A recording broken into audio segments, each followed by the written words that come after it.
కరెక్టే.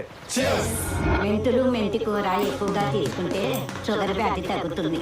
మెంతి కూర ఎలా వండాలంటే మునగాకుతో చేసిన వంట తింటే అనారోగ్యం అనేది దగ్గరికే రాదు.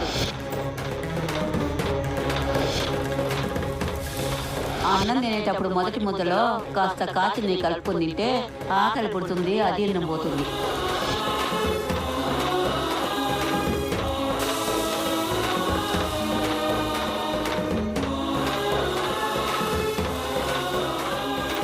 తెలగపిండి బీరకాయ కూర, తెలగపిండి పొట్లకాయ కూర, ఇవన్నీ